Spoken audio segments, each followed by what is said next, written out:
plan is design consultants in a suit and tie and do a PowerPoint, maybe it makes a lot of sense to learn little tidbits from what you guys have done, which is completely rebrand the whole kind of thing. It's working. Let us know if it has or hasn't. I think that, well, first of all, our umbrella firm is very supportive of what we're doing. So they're completely okay with us being out there under this new name. And we've taken that opportunity to revamp our employee education, like presentations and how we're approaching that. And then obviously we direct people to our social media for the ongoing tips too, because we're their advisors throughout the year, but they're not going to be getting that information if they're not reaching out to us. So little drip campaign happening out there, but people are really liking it. And we've gotten some people that have reached out for help with this, that, or the other thing, and it's going really well. We're very pleased. I think this can be a very intimidating space. I think you mentioned earlier, like people are embarrassed to talk, about financial things because they're worried about being judged.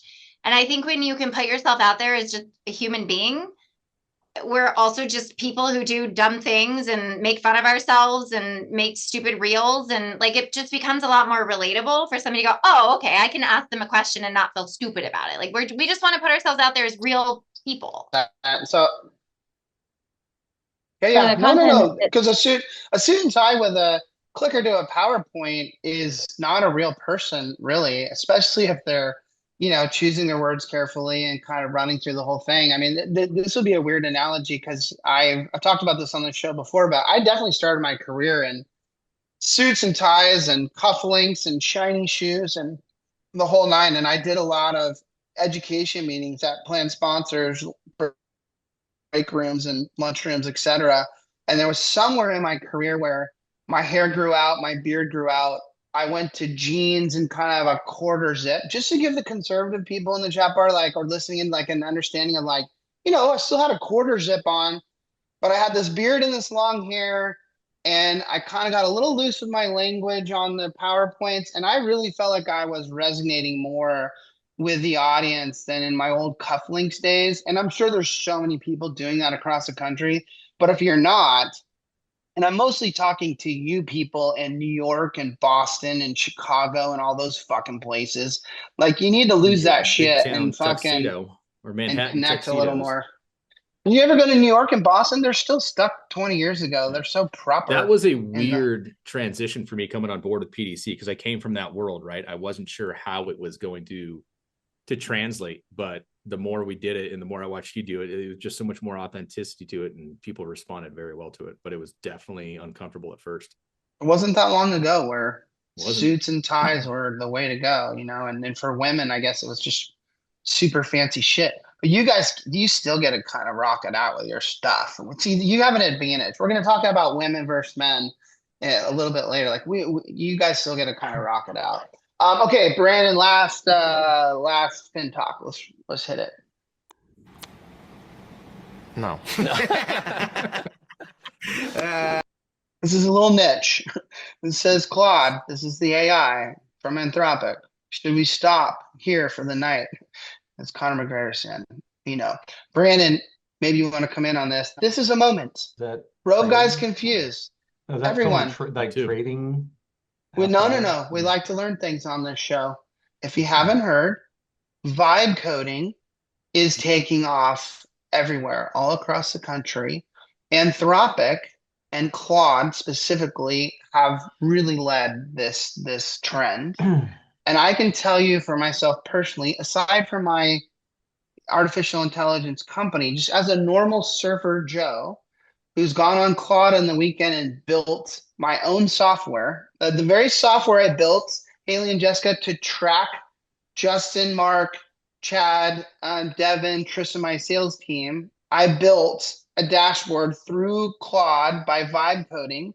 Brandon, my brother, who has always been our internet technology guy for the last 25 plus years, he now has finally caught the bug. And what that meme was, what that Fin Talk was, is when you get into it, Brandon, it's hard to put it down, right? You gotta Yeah. And You're up why? till Why? 4 in the morning just going, and Claude's telling you to stop, and then you wake up at 9 and go, yeah, I'll go code some more. And it's For like, the and idiots out there like me, can you just give a quick blurb on what vibe coding is?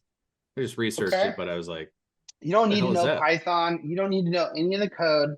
You're just telling the artificial intelligence, I will need to build this with these specifics. You can get as specific as you want or as not specific as you want. It'll pump something out. It'll write the code for you. And then see its finished result. And there's lots of different ways you can do this, but then you can kind of test it and run it and be like, no, Claude, change this, change that. There's an error over here. It'll fix it for you. Is that a fair description, Brandon? Like, yeah, Probably same take way that of like approach trying to get to it to make a fixing, video for you. You just go, oh getting a no, new I don't pension want. pal there, JD, or anything else you Oh, yeah. like to use. Yep. no, bro, that's really where I wanted everyone to listen in. And maybe Jessica and Haley, you can, I don't know if you guys are using this at all. I guess I should ask you here in a second. But ago, Okay. as a business owner, if I wanted to create something, Chad and I had this great idea. We're going to create the Domino's Pizza app for our retirement plan clients where you would know where you were in your administrative like timeline. So census in, testing done, and they could go to their dashboard and they can see it. And we're like, this is fucking awesome. We whiteboarded it. We're like, we're going to do this. And I went and researched who could build it for me and how much it would cost. And it was going to be 6 figures plus. It was going to take 12 months of, working overseas to get this thing coded. And I was a small business. I just didn't have the bandwidth to do that. I'm like, I got to kick out. So I couldn't do something that I really wanted to do.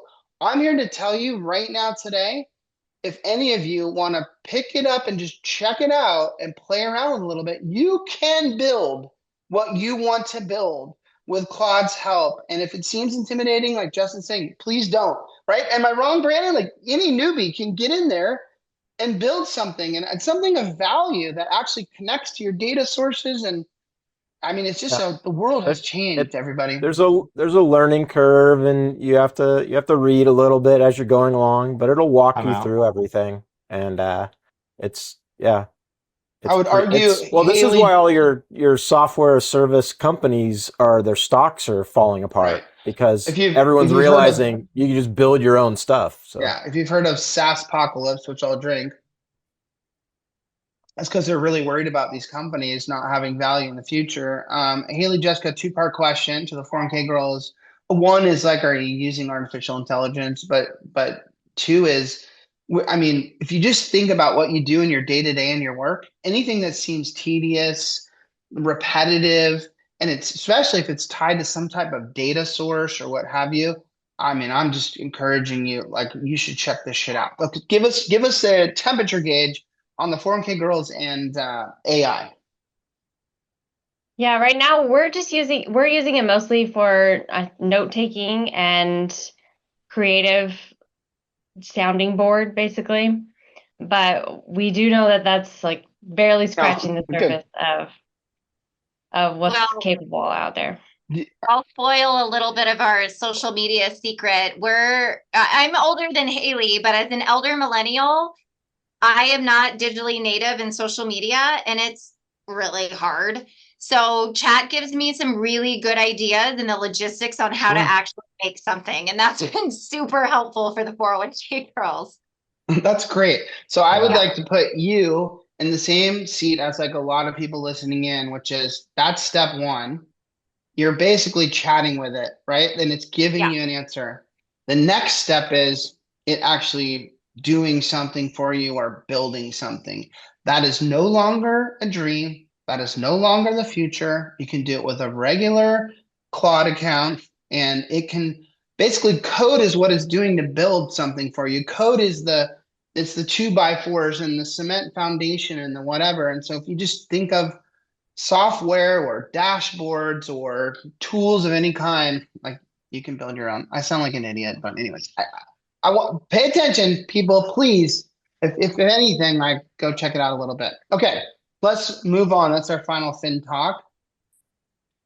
I listened to you guys on the 401k Specialist podcast, and you said something very sexist. I was super offended, and I thought we needed to to deal with it on this show right now. You said 94% of women prefer to work with women advisors. How dare you?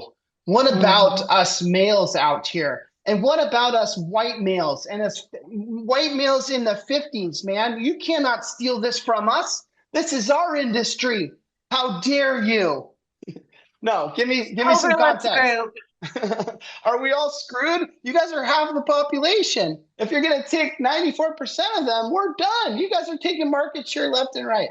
No, give us some context on this because it makes a lot of sense to me. Yeah, so that is the stat. It's 94%. And I think that women just want to feel like they are talking to somebody who understands what they're going through and maybe the larger context and the picture of their career and their retirement savings capability. And if not, like directly understanding what they're going through, then we have a sister or a mom who's gone through that, and we can empathize with those people. I thought you were just saying that women were more trustworthy than men. That's what I thought you were saying. No. It's true. Just because, isn't it, Mark? Isn't it kind of sort of true? I mean, yeah. I was thinking that a long time ago when women were first starting to get in the business, because it's changed a lot. I would say in the last 15 years. If you go back 15 years ago, it was pretty different. Like if you went to a conference, it was odd to see a handful of women, right? And I feel like that's changed quite a bit. Obviously, probably still a lot to go. But I used to say to a woman advisor, like, "Are you kidding me? Like, you could probably crush it." I feel like men are so like distrustworthy and potentially out to make a buck or whatever. Like, I don't know. And now I'm being super sexist. But yeah. So now let's hear it from you guys, the business, the entrepreneurs, the advisors that are working to build your business. Is this something you focus on? Do you look for the women, and then is it resonating? Are you feeling like you walk into those rooms and they're like, yeah, like I want to work with you guys because you're like me? So I would say we're not specifically like saying we only work with women, but I do think the fact that we are both women speaks to women more. We actually had a meeting with somebody today that reached out to us via Instagram to connect and wanted to meet and is looking for a financial advisor, which was very exciting. And she said one of her criteria in looking for an advisor was she specifically wanted to work with a woman. Fair enough. Yeah. So I think, that's not to say that all women are going to specifically want to work with women, but I think if you have a firm and you don't have that representation, you're leaving a lot of business on the table. That's a good point. That's a good point. Like firms themselves need to diversify to be able to deal with that. Yeah, I don't know. I just feel like it makes sense. On the podcast, you guys talk about how women kind of go through a different path in life. A lot of times they take breaks from work because potentially they're having kids. That's very true and very relevant. So then they have to come back afterwards. And I would argue that, maybe I'm just a stereotypical male. God, JD, you son of a bitch. But my entire 20 plus years married to my wife, like, does my wife pick up a lot of the slack when it comes to kids and grocery shopping? Oh, that's sexist and all this stuff. Well, she does. And so my point is that the woman has a different life they have to face. And if you tie in their finances, that's relevant. To be like, hey, we understand, we're with you, whatever. Well, I'm not trying to jump on your think bandwagon. what I hear from that, and again, JD, you're in the same boat here. Hey, can I redeem myself? And then you go, no. Just like Mike Webb. Mike, also, my wife does all my finances. Yeah. I don't. So there you go. Go ahead. So being a girl dad, and you never know what path in life they're going to take. I don't want her to do what I do because then she'd be a train wreck like me. But I think seeing like girls look out to the world to determine what other cool gals are doing, right? Like what are women doing in power? What are they doing that's fun in the world that gives back to others?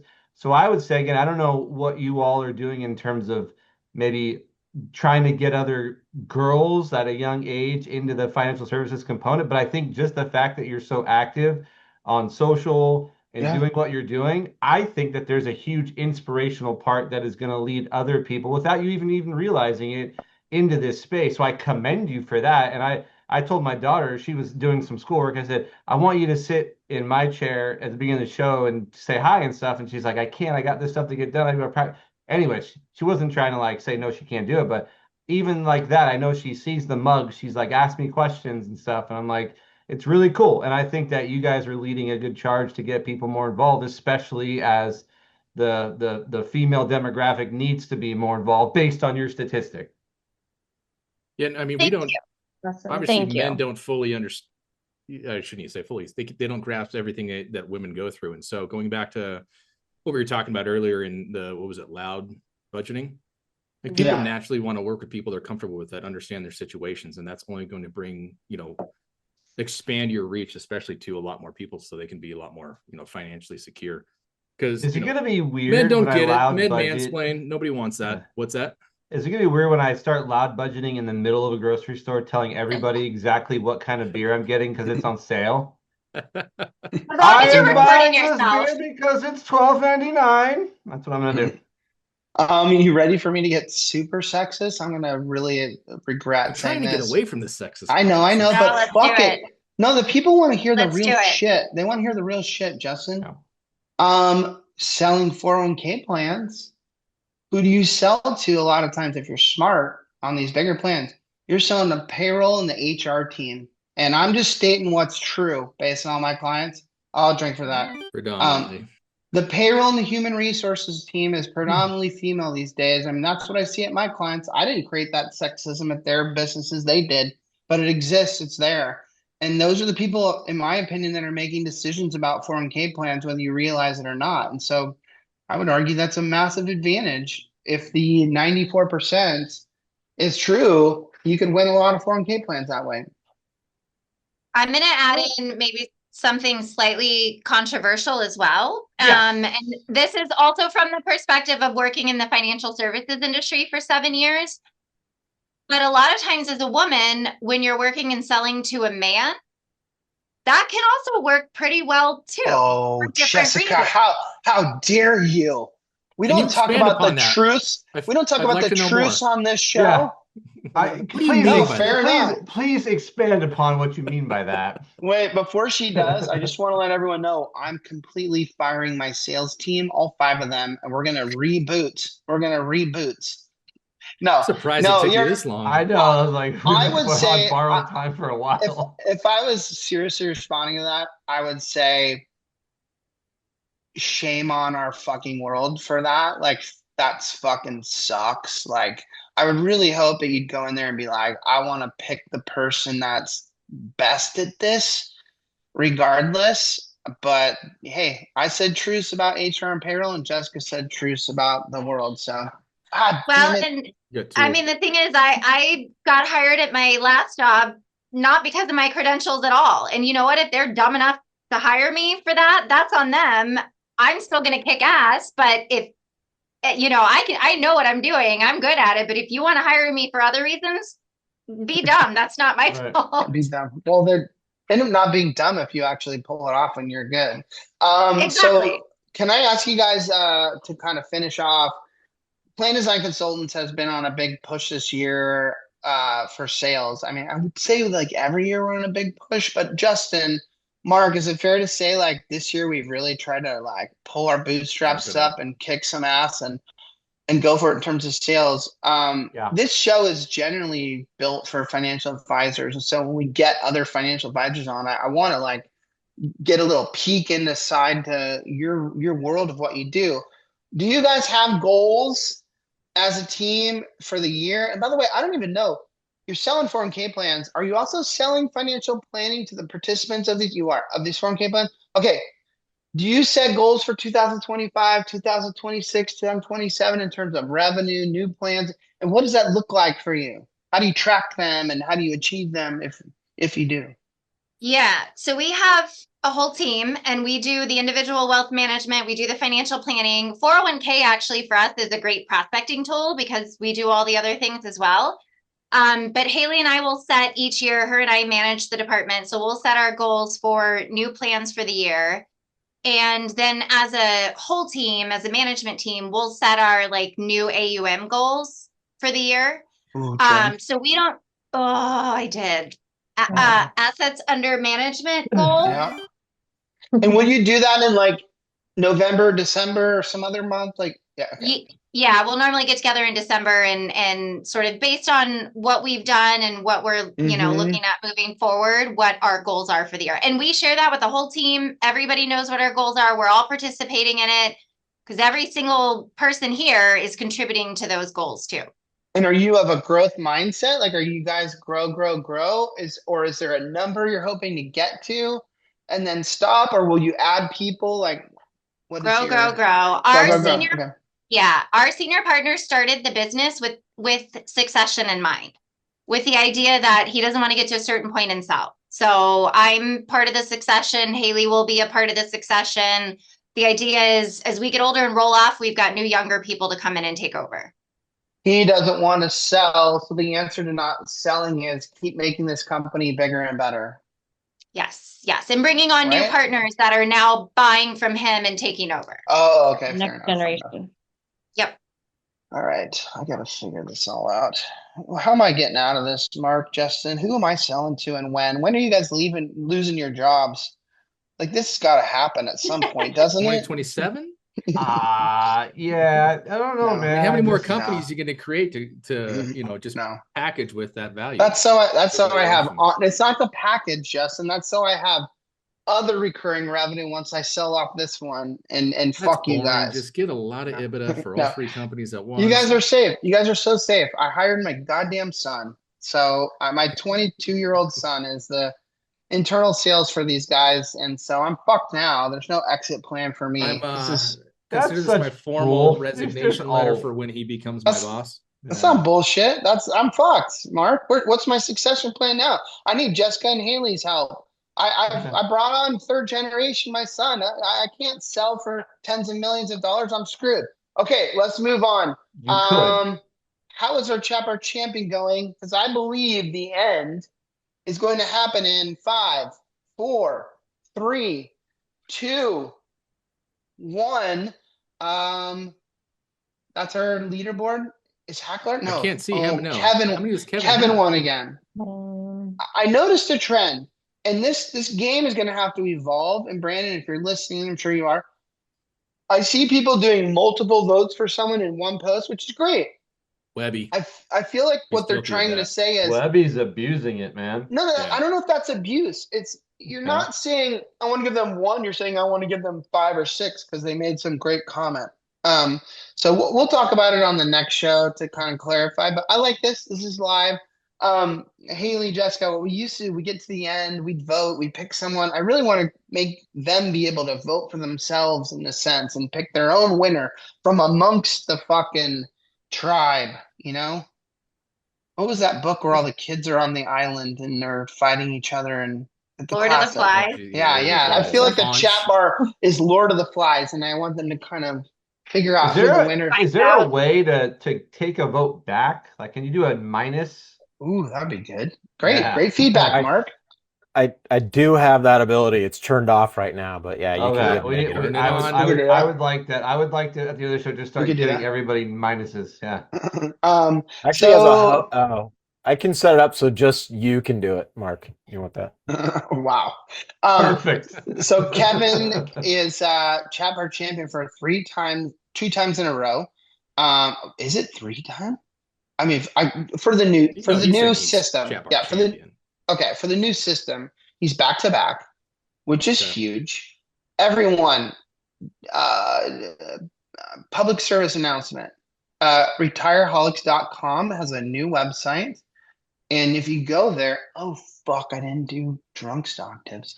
And if you go there, you can see a chat bar champion leaderboard, which will be evolved and improving, but it's there right now from last time's show. You can also see a historic account of Rogue Guys drunk stock tips. Oh my God. You can also now search every single one of our shows. I think it's 250 plus and you can search by guest and topic and what have you. And if you click a little further, you can actually look at the guests and click on them, and that will be evolving, but please go and check that out. June 2nd is the second of 5 in A to Z series on how to prospect, sell, service, and retain 401k plans. Think of it as like a how-to course for newbie advisors that we're building. And the first one of 5 was done earlier this week by Road Guy himself on how to prepare for a sales meeting. And Justin will be doing one on June 2nd. And that is, Justin, what the fuck is your title? What are How you to doing? sell without sounding salesy, something like that. Okay, you're in the sales. You're in the actual. No. You're in the actual sales part of it. Car salesman, don't be that person. Be the opposite. There, done. Yeah. How to be a car salesman and sell. Don't and be you can a RSVP for that middle-aged at white dude with a suit on. Yeah, you should put on a wig and a dress. No, Wow. you should go to plandesign.com/401k-exp for expedition. I don't know why I created that fucking URL. I'll drink. Could be better. I think Brandon created a different one that's better, but you know the drill. Thank you, Brandon, for putting it up there. plandesign.com/401k/exp. We have so many of you. My God, tune in from the first 5-part series. So this is the second 5-part series. And again, this is really a how-to on selling 401k. And next episode will be on June 4th at 4:30 Pacific. We're having a new guest that we've never had ever in the last 10 years. Spencer X. Smith. Do you know this dude? He's the founder of Amplified Digital, and Nevin Adams is like a fanboy of this guy. He has spoken at Napa. I say that because I want to take a swig from this Whistle Pig 10. Hayley, that was another like call out to my wealth. So when I talk about the $12,000 bidet, I was referencing how expensive. You know, I was doing the opposite of the whole budgeting thing we were doing before. What, loud budgeting? Yeah, that was loud. Yeah, but hold on, wait. What? You're giving all this shameless plug here. Like, can we let the guest plug? Oh, good call. Do you good have call. Good call. We'll merch, close it out. Websites, anything like any news you want to share that people can go see? Because that's what's most important about this. We are on LinkedIn and Instagram at the 401k Girls. Why are you guys not on TikTok? Why not TikTok plans? We're not allowed to be. Motherfucking broker dealer. Compliance says. Can people buy mugs? They cannot buy mugs, but we are happy to send somebody a mug if they would like one. Just tell us. You need to monetize this. Okay. Yeah, how about hoodies? How about hoodies? I want a hoodie. I want a hoodie. Right. I want like We've had beanie requests too. Ooh, I like do that. I would recommend follow us in both places because the content I saw you. The content is very different, and we have a little more fun on Instagram. To be honest, So if you follow us, follow us on LinkedIn. Come on Instagram; it's a lot more fun over there.